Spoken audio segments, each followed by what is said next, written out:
ketika misalnya ngelihat ada yang checklist tuh kayak seneng gitu ya. Dan kalau belajar dari Zahid itu kayak cara kita buat ngemanipulasi dopamin kita, akhirnya bikin kita kecanduan untuk ngelakuin hal itu lagi. I get it, gitu kan. Aku bangga banget kayak lah pasti. Aku jujur sebelum masa ini sempet juga overwhelmed, terus kayak yang membandingkan aku dengan yang lain, maksudnya kayak yang ya comparing sering lah ya, kayak manusia ngebandingin hidup dengan temen yang lain, kayak yang lain udah ada yang sarjana, udah ada yang ke Turki gitu kan, beasiswa, ada yang udah pegang kerjaan nih, terus kayak aku belum gitu. Kadang kayak suka nggak insecure sih, tapi ngerasa kayak aku gagal gitu. Aku tuh kalau udah ngerasa gagal kayak yang bener-bener sedown itu, walaupun emang nggak kelihatan sih physically, orang ngeliat aku fine gitu, baik-baik aja, tapi kayak yang se-overthinking itu gitu, kayak yang aku ngerasanya aku gagal, aku kalah gitu. Terus itu masa-masa yang kayaknya apa ya, jadi yang di depan yang di belakang tuh ngedorong aku, terus kayak yang di depan tuh menuntut aku, terus kayak yang aku berada di situasi yang sangat-sangat gak punya pilihan lagi buat ya lanjutin apa yang udah aku mulai gitu. Dan waktu itu kan memang kesepakatannya aku gitu kan dengan Matai, ada namanya kayak yang ngurusin Kejar Mimpi gitu, bahwa aku akan lanjut gitu kan. Dan aku siap dengan konsekuensi itu, dan aku pun termasuk yang paling ngerasa pecundang ketika aku nggak menyelesaikan apa yang udah aku pilih gitu. Jadi makanya pas di posisi itulah aku bertahan terus, and that's it, kayak namanya keluar gitu kan pas lagi di award gitu. Inspiring Leader itu cuma 3 leader yang kepilih dari 35 kota. Wow. Aku nggak tahu ya indikator pastinya apa, karena itu dari Kejar Mimpi Pusat yang menilai. Tapi yang jelas itu yang terlihat mungkin ya yang paling dominan dibandingkan leader-leader yang lain gitu. Aku pun nggak pernah coba cari tahu dan menerima aja gitu bahwa aku adalah bagian dari yang sudah dipilih mereka gitu sebagai kandidat dan juga pemenang ya dari Inspiring Leader ini gitu. Tapi kayak yang mungkin yang bisa aku sharing di sini, hal-hal itu hal-hal yang orang bakal kasih tangga atau kasih juara, kasih penghargaan ke kita, itu adalah hal-hal yang nanti dulu deh gitu. Jadi pas di awal itu work hard aja dulu gitu, kita kerja keras aja dulu, kayak orang tuh bakal ngeliat kok gitu. Aku sempet juga, maksudnya kayak yang sering diledekin Kejar Mimpi terus, kerja skripsinya kapan gitu kan. Terus kayak kejar mimpi mulu, kayak karena aku tuh biasanya kalau 1 tahun bisa kayak 3 organisasi, 4 organisasi. Nah kemarin tuh kayak bener-bener full all out, hampir semuanya tuh KM mulu, kayak yang apa-apa mau pergi, mau kemana Pak, kampung mau ke KM, mau kemana Pak, mau meeting MC di KM. Apalagi KM gitu, kayak KM gitu. Terus kayak akhirnya orang-orang yang mungkin ngelihat kita di bawah gitu, pas tahu ngelihat ini kayak akhirnya nge-accept gitu kan, ngenerima, terus ngevalidasi apa-apa kerja keras apa yang udah kita lakuin selama ini. Dan menurut aku itu worth untuk segala hal yang mungkin awalnya kita nggak pikir kita dapat ini gitu. Berarti kerja keras, terus apa lagi nih Kak? Gimana tipsnya lah jadi seorang leader yang sangat menginspirasi lah. Aku nggak pernah meminta memaksa teman-teman, anak-anakku gitu kan, anggota-anggotaku untuk aku memang mengajarkan mereka gitu, memang mengajak mereka untuk bisa melampaui dirinya mereka gitu. Tapi bukan berarti akhirnya itu jadi hal yang bikin mereka tertekan gitu. Jadi kayak apa ya? Tips trik untuk bisa dapat ini gimana tuh? Pertama kita ketika misalnya jadi waktu itu pas aku jadi leader ya, satu yang paling aku sorot, paling aku highlight dari pertama banget aku menyanggupi itu, karena emang waktu itu ditunjuk dan FYI itu Iya. sepihak awalnya. Jadi emang bukan aku yang mengajukan diri gitu, tapi emang kakak yang dipilih gitu. dipilih atas pertimbangan leader sebelumnya gitu. Jadi aku ke challenge aja, ke challenge, dan ya ketika aku bilang yes, konsekuensinya aku dong untuk menyelesaikan itu gitu. Dan satu yang aku pertama lakukan adalah gimana caranya ketika ketika ada anggotaku yang emang dia mungkin secara speaking lebih bagus gitu, atau secara networking lebih bagus daripada aku, tapi pastiin bahwa aku belajar untuk bisa kayak dia gitu, bukan bisa menjadi dia tapi bisa kayak dia gitu. Maksudnya kayak mengumpulkan bakat-bakat. Kadang kita kayak malu ya, maksudnya kayak masa iya sih leader gak bisa gitu kan. Ketika anaknya bisa nih, masa kita gak bisa gitu. Dan itu nge-trigger aku banget untuk akhirnya meraup skill-skill itu gitu. Maksudnya ya terpontang-panting sih. Maksudnya aku sering bilang kayak inilah hasil dari tulangku yang remuk gitu kan. Kayak nggak menyiksa juga sih, tapi ya sebegitu berpengaruhnya gitu dalam waktu istirahatku gitu kan, waktu makanku, dan aku nggak pernah menyesali bahwa aku pernah memilih jalan itu gitu. Karena akhirnya ya that's it gitu, semuanya people know, semua orang bisa lihat gitu, this is the result, ini hasilnya gitu. Ya walaupun nggak berbentuk semacam ya, kalau misalnya kayak kan kalau di UIN itu ada SAA, Student Achievement Award. Ada yang berhasil dengan cara nulis buku, ada yang karena hafiz 30 juz, ada yang karena juara-juara dan lainnya. Dan aku juga termasuk yang kayaknya sempat menyesalkan diri aku, merasa diri aku bodoh karena aku nggak pernah juara apa-apa gitu. Tapi ternyata ya ada jalur lain kok untuk menjadi emas gitu.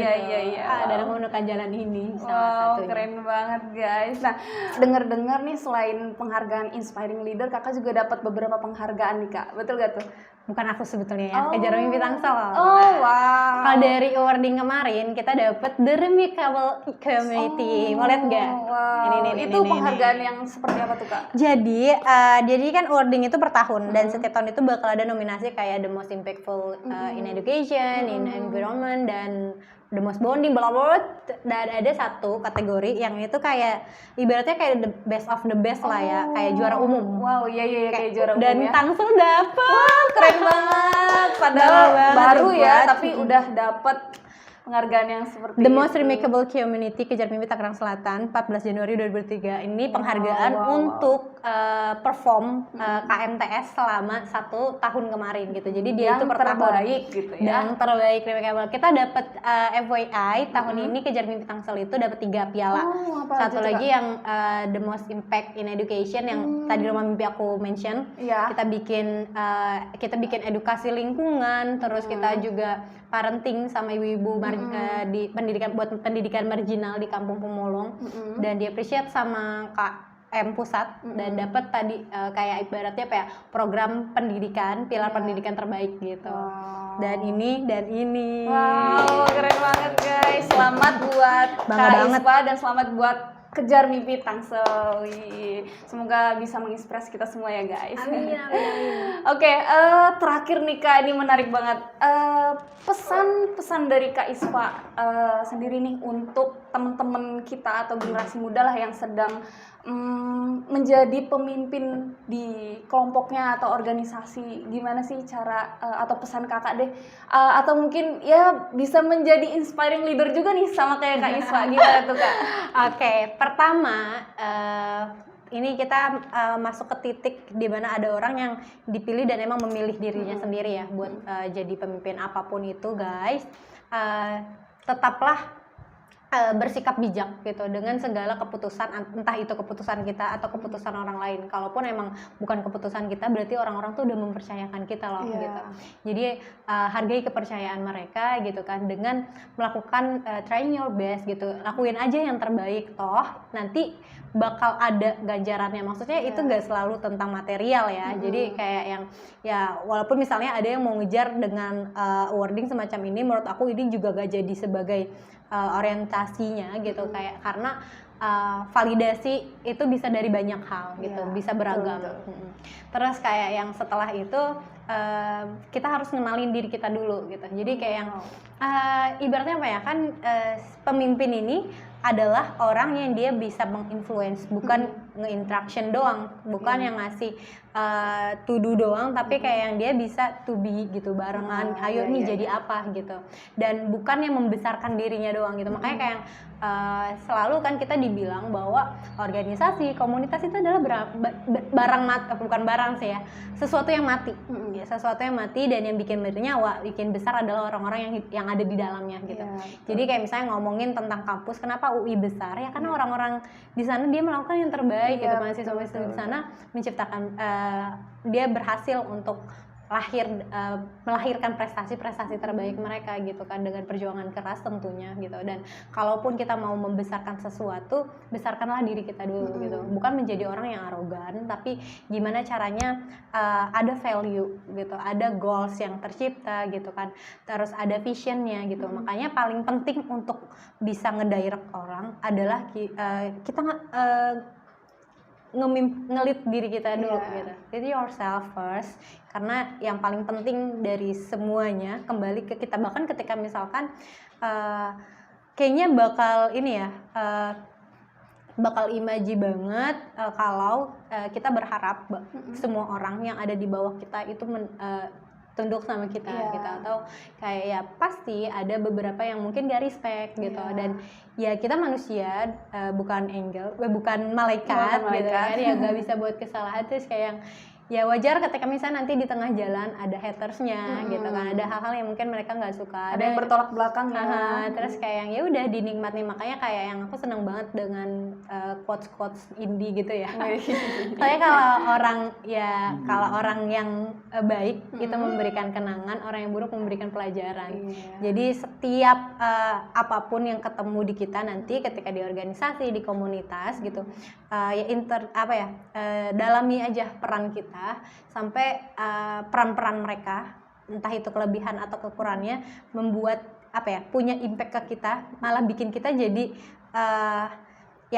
ibaratnya gini, kalau kita mau kalau kita mau untung besar-besaran, ketika kita misalnya menemukan orang yang hebat gitu, kita belajar dari dia. Ketika misalnya menemukan orang yang mungkin culas, orang yang jelek, bad attitude, kita belajar gimana caranya kita tuh gak jadi dia gitu. Nah itu bener-bener yang kayak double pelajaran lah ya.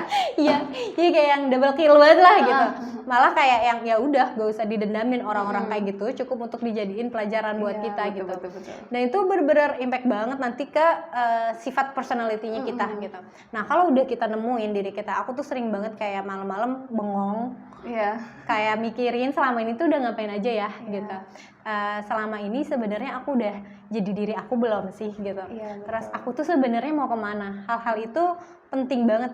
Ya overthinking itu bagian dari prosesnya sebetulnya. Sebelum ke balance thinking, sebelum ke nemuin pikiran yang stabil, itu ya udah pikiran aja dulu sampai kita nemu gitu. Dan itu perjalanan panjang buat nemuin diri kita sendiri. Nanti setelah kita akhirnya ngenalin kalau kita lagi marah, diproteknya dengan cara apa sih gitu, di handle-nya gimana gitu ya. Terus kalau misalkan ada seseorang yang kasih ancaman ke kita, cara ngejawabnya gimana sih, kasih reaksi ke mereka gimana gitu, ngeresponnya seperti apa. Terus kayak misalnya ketika kita udah ada sesuatu yang kita bedakan antara yang kita bisa kontrol dan yang tidak bisa, dan hal-hal itu kan complicated lah ya, dan itu emang by doing banget. Kita harus terus belajar, terus setiap harinya tuh nge-upgrade, nge-update apapun yang ada di diri kita, belajar sama alam, belajar sama lingkungan, belajar sama orang lain gitu kan. Jadikan semua orang sebagai guru dan semua tempat sebagai sekolah gitu. Akhirnya perjalanan ini akhirnya ngebantu kita buat bisa mengerti person to person.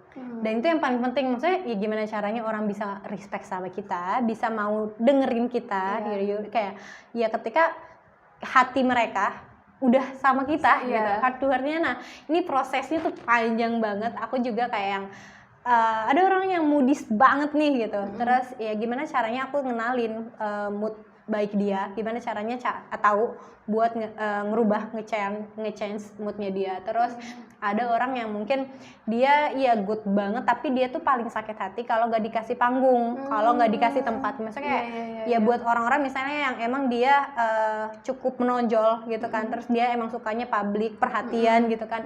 Jadi dia maunya dikasih sesuatu yang menyorot dia gitu, dan jangan sampai dia ditaruh di tempat yang memang terbelakang, di belakang layar. Nah itu kan berarti penempatan kita ya kan. Nah makanya setelah tadi udah tahu kan karakternya kita pun lahir dari banyak hal ya. Iya, banyak hal, terus banyak pengalaman gitu kan, dan banyak karakter. Mungkin maksudnya kayak iya, kita kadang pernah juga jahat sama orang gitu. Kita pernah dihianatin orang juga. Terus belajar dari hal-hal itu ke orang lain udah dipelajari nih. Ya udah, akhirnya kita nemu hal-hal yang bisa tadi celahnya dia, apa nih yang masuk sama kita gitu. Terus kayak misalnya hal-hal yang plusnya di dia gitu, apa yang bisa kita naikin gitu. Pokoknya kayak yang mixing lah di antara plus minus dari setiap karakternya gitu. Nah nanti kalau misalnya kita udah nemu tuh cara memadukan itu, menyeiramakan itu, udahlah kita bentuk, kita temukan apa sih yang diinginkan dari setiap individu ini gitu. Maksudnya kalau kita udah ngomongin komunitas, organisasi kan kelompok nih, kita udah gak bisa ego lagi deh di situ gitu. Kita harus barengan nemuin goalsnya kita mau kemana gitu. Ya itu mungkin basi kali ya kalau diomongin kayak mau dibawa kemana organisasi ini, tapi kayak yang tapi ya itu emang penting ya, penting banget untuk tahu gitu pikirannya main mereka, apa sih yang diresahin sama mereka, problemanya apa. Ayo gabungin, satuin jadi kita padukan jadi satu dan kita bentuk sesuatu gitu. Makanya kalau mimpin itu sama aja kayak kita jadi mother, jadi ibu gitu, jadi seorang anak-anak.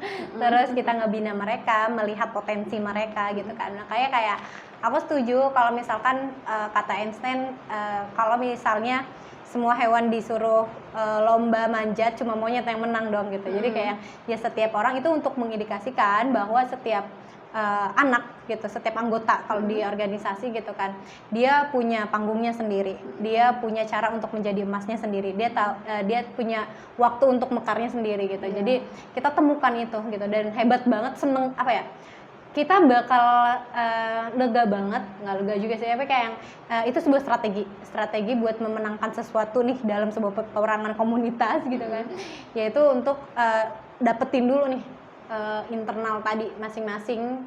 Setelah udah nemuin, yaudah baru kita guide, kita maju bareng-bareng, selesain tadi kan, kita udah selesai sama diri kita udah ngenalin diri kita, kita ngenalin cara berperilaku terhadap mereka gitu, menyikapi mereka orang-orang ini gitu kan, sudah paham dengan karakternya mereka, nanti mereka akan ada auto feedback ke kita untuk kasih respect yang sama gitu. Maksudnya kayak ketika ya masa ya sih ketika ibu kita sayang banget sama kita nggak kasih balik gitu ya, malah biasanya nanti double feedback gitu, kayak orang malah ngasih lebih ke kita gitu. Jadi jangan pernah sungkan buat kasih rasa peduli, caring, terus kayak empati ke anggotanya kita gitu. Jangan karena kita merasa sebagai orang yang pemimpin gitu, kita orang paling besar di sana, terus kayak paling tinggi orang kita maunya dirajai, jadi ratu yang orang melayani kita. Padahal sebenarnya kalau kata Anies Baswedan lagi nih, ketika kita menjadi pemimpin itu berarti kita siap melayani gitu. Layani mereka ingin apa, ayo jadikan apa gitu, jadikan sesuatu tadi. Terus tips triknya lagi kalau udah jadi nih semuanya tadi udah ketemu, aku mau banyak-banyak bilang bertahanlah gitu. Karena pasti banyak, maksudnya aku seneng banget lagunya Hy-Vee yang gak bakal ada pelaut yang handal kalau nggak ada ombak yang besar gitu, badai yang besar, laut yang terjal gitu kan, pegunungan yang kerikilnya tajam gitu. Ya kita bakal jadi pemenang kok setelah ini gitu. Jadi ya udah laluin aja gitu, ombak-ombak itu terjang semuanya sampai akhirnya nanti kita juga yang ngerasain hal-hal yang tadi udah kita effort untuk diselesaikan gitu, untuk ditebas gitu, dan kita bakal to be the new you, hal yang baru gitu. Kayak apa ya, kayak ibaratnya aku tuh ngeimajinasinya aku masuk ke sebuah hutan, terus ya di situ banyak hewan buas, terus hutan belantara gitu atau bener terus sampai kayak Kebang-kebang, kita buka heeh. itu bakal ada pemandangan yang indah banget Iya. gitu, dan itu cuma bisa kita yang ngerasain kayak itu damai banget gitu kan, damai banget loh udah bisa ngerasain mengerti ratusan jenis karakter manusia, damai banget loh. Aku akhirnya bisa ngenalin diri aku dari gimana caranya tadi aku ngedirect orang-orang itu gitu. Wow. Terus sih seru banget sih kalau Iya. pas leader sih ini gitulah kira-kira. Jadi kayak buat temen-temen yang saat ini sedang menjadi pemimpin gitu kan, saat ini sedang diamanahi, dipercayakan oleh banyak orang untuk memimpin sesuatu tempat gitu atau suatu wadah gitu kan, percayalah bahwa teman-teman lebih hebat dari apa yang teman-teman pikirkan gitu, bahwa teman-teman lebih kuat dari apa yang teman-teman rasakan. Apapun itu, percayalah bahwa ketika hal yang layu bisa mekar lagi, bahwa ada badai, ada pelangi setelah badai gitu. Dan teman-teman jangan pernah menyepelekan hal-hal kecil yang sebenarnya itu bisa jadi step by stepnya kita untuk maju ke tangga yang paling besar gitu. Jadi laluin itu semuanya, jangan pernah loncatin satu level pun untuk bisa menjadikan diri kita lebih besar lagi. Wow, menarik banget ya guys, pembicaraan kita sangat amat menginspirasi banget. Dan jadi guys, memang menjadi seorang pemimpin itu kita harus bijak ya, bijak dalam hal apapun, salah satunya mungkin bijak dalam mengambil keputusan. Dan sebelum jadi seorang pemimpin nih, kita memang perlu banget nih mengenali diri kita sendiri, baru kita bisa mengenali orang lain atau mengenali anggota kita, agar kita bisa dapat menyatukan, menyelaraskan anggota kita agar bisa diajak jalan bareng ya untuk mencapai tujuan bersama gitu guys. Dan yang paling penting adalah seorang pemimpin itu harus dapat bertahan ya kan. Dan mungkin ada closing statement nih dari Kak Iswa sendiri. Oke, jadi aku mau bilang ke teman-teman semua bahwa jadilah besar untuk mencapai sesuatu yang besar. Jangan pernah berhenti dan selalu percaya bahwa ada yang mekar setelah layu dan ada pelangi setelah badai. Wow. Aku selalu percaya bahwa pelaut yang handal itu lahir dari ombak-ombak yang terjal. Dan teman-teman, aku mau ngutip sedikit dari Alexander the Great. Dia bilang, aku tidak takut pada pasukan singa yang dipimpin oleh domba, tapi aku lebih takut kepada pasukan domba yang dipimpin oleh singa. Wow, keren banget guys. Sangat-sangat menginspirasi banget buat kita semua. Semoga prestasinya, semangatnya bisa jadi motivasi kita, bisa nular ke kita semua. Amin, ya. amin. Amin ya rabbal alamin. Dan itu dia podcast kita hari ini guys, yang sangat-sangat menarik banget. Oh iya, aku juga mau ngingetin buat teman-teman semua yang mau tahu jadwal tayang podcast kita, kalian bisa ikutin terus berbagai macam media sosial yang kita punya, dan kita juga ada konten-konten menarik di situ. Kalian bisa cari aja di Instagram kita, di TikTok, dan juga di YouTube kita sendiri. Oke, sekali lagi terima kasih kepada Kak Iswa sudah mau ngobrol-ngobrol, menginspirasi kita semua di podcast Inspirasi Muda ini. Seneng banget bisa datang di Asa Marta.